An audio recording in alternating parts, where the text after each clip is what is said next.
Welcome dear rockers, कैसे हो आप सभी। ओह, आज तो इन्वेस्टिगेशन मूवी है सुपर वाली। तो एक काम करते हैं, जल्दी शुरू करते हैं क्योंकि बहुत टाइम लग जाएगा इन्वेस्टिगेशन में। तो कहानी की शुरुआत में चार टीनेजर्स को दिखाते हैं जो कि एक बिल्डिंग के ऊपर दीवार पर स्प्रे पेंट से कुछ बना रहे होते हैं। और बीच में ये जो लड़का शान से खड़ा कुछ ड्रॉ कर रहा है ना, इसका नाम है टिन और यही अपनी कहानी का मेन हीरो। अचानक क्या होता है, वहाँ पे पुलिस आ जाती है तो उसके साथी चिल्लाते हैं कि अबे भाग भाग, पुलिस आ गई। ये कहते कहते वो सब तो भाग जाते हैं, लेकिन यहाँ पे दिक्कत ये है दोस्तों कि टिम को उनका एक भी शब्द सुनाई नहीं देता क्योंकि हीरो तो अपने हेडसेट में मस्त है और उसमें एकदम लाउड म्यूजिक भी बज रहा है। वो अपना आर्ट पूरा करके मुड़ता है तो वहाँ पर अकड़ कर खड़े होते हैं दो पुलिस ऑफिसर्स। अब टीम के हाव भाव देखकर लगता है कि वो सरेंडर होने वाला है, लेकिन ठीक उनके पास जाकर वो झट से धक्का देकर दूसरी ओर भाग जाता है और छत से नीचे फिर दूसरी बिल्डिंग पर कूदकर वहां से किसी और बिल्डिंग पर कूदकर भागना शुरू करता है। लगता है दोस्तों इस तरह के करतब करना उसके बाई हाथ का खेल है। मतलब यार ये बिना स्पाइडर वेब का स्पाइडरमैन समझो इसको। पुलिस भी उसका पीछा नहीं छोड़ती। इस तरह टीम भागते भागते एक डेड एंड पे पहुंच जाता है क्योंकि इसके आगे कूदने के लिए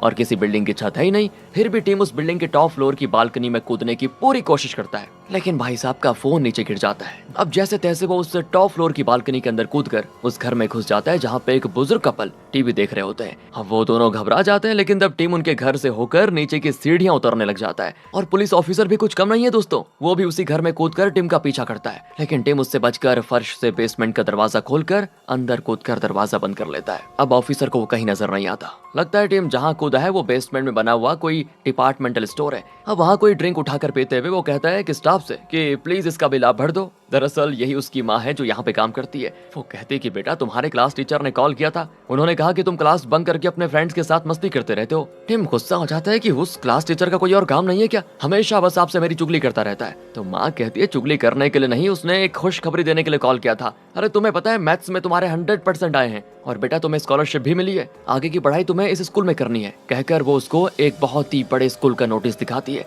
और टिम सच में यार एकदम से शॉक हो जाता है। और यहाँ पे मूवी का टाइटल TKKG डालकर मूवी जोर पकड़ती है। अब अगले सीन में कैनी नाम के लड़के को दिखाते हैं जो एक बहुत बड़े बिजनेसमैन का बेटा है और वो अपने पापा के प्राइवेट जेट में स्कूल आया। बताओ यार क्या अमीरी है। और ये स्कूल बहुत ही बड़ा है दोस्तों, काफी महंगा भी, इसलिए यहाँ सिर्फ अमीर घर के बच्चे ही पढ़ते हैं। एक आध बार टीम जैसे किसी गरीब या मिडिल क्लास वालों को स्कॉलरशिप मिल जाए तो वो भी यहाँ पर पढ़ने आ जाते हैं। अब हॉस्टल में कैनी को एक कमरा दिया जाता है जिसे वो टिम के साथ शेयर करेगा। अब कैनी को देखकर टिम कहता है कि आओ यार, क्या तुम ही हो मेरे रूममेट, मेरा नाम है टिम। कहकर वो अपना हाथ बढ़ाता है, लेकिन कैनी जॉर्ज से कहता है ये तो दिखने में एकदम मिडिल क्लास लग रहा है, नहीं नहीं मैं इसके साथ नहीं रहूंगा, तुम मैनेजमेंट से बात करके मुझे अलग कमरा दिलाओ। पर जॉर्ज टिम से माफी मांगता है और कैनी को समझाता है कि देख बेटा, पहले तो इस स्कूल में एडमिशन मिलना बहुत ही मुश्किल था, अब मिला है तो अपनी पूंछ को जरा मोड़ मरोड़ कर यहाँ पे अच्छे से रह लेना, वरना तुम्हारे पापा तुम्हारी पूंछ ही काट देंगे। पढ़ाई पे ध्यान दो, मैं जल्द ही तुम्हारी फेवरेट सोने की मूर्ति लेकर आ जाऊंगा। फिर वो कैनी से विदा लेता है और जाते जाते टीम से कह देता है कि बेटा इस कैनी की जबान जरा ज्यादा ही चलती है, पर तुम इसकी किसी भी बात को दिल पे मत लेना।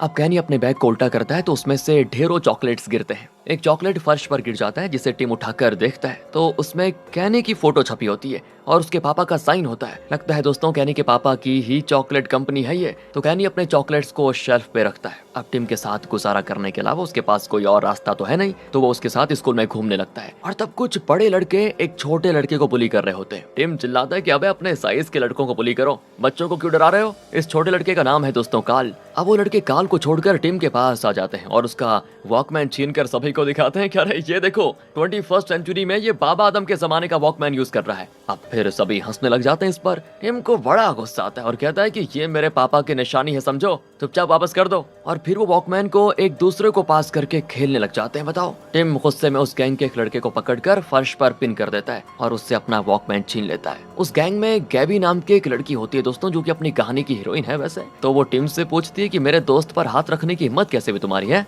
इतने में वहाँ पे एक टीचर आती है और टिम और कैनी को ले जाकर उसके क्लास टीचर के पास छोड़ जाती है। तो इस टीचर का नाम है पॉल और ये एक हिस्ट्री टीचर है। कैनी कहता है कि मुझे अलग कमरा चाहिए, मैं इसके साथ नहीं रहूंगा। लेकिन पॉल कहता है कि मैंने सोच समझ कर ही तुम दोनों को एक कमरे में डाला है, समझे बेटा, क्योंकि तुम पढ़ाई में कमजोर हो, अपने बाप के पैसों की वजह से तुम्हें यहाँ पे एडमिशन मिला है। लेकिन दूसरी ओर टिम पढ़ाई में तेज है और स्कॉलरशिप पे यहाँ पर आया है, तो मुझे लगा कि तुम दोनों का कॉम्बिनेशन काफी मजेदार होगा और तुम्हें पढ़ाई में मदद भी मिल पाएगी, इसलिए बहस मत करो और पढ़ाई पे ध्यान दो। कहकर वो इनकी पढ़ाई की कुछ बुक्स इनकी ओर फेंकता है जिसे दोनों कैच कर लेते हैं। उस रात दोनों अपने कमरे में आराम से सो रहे होते हैं और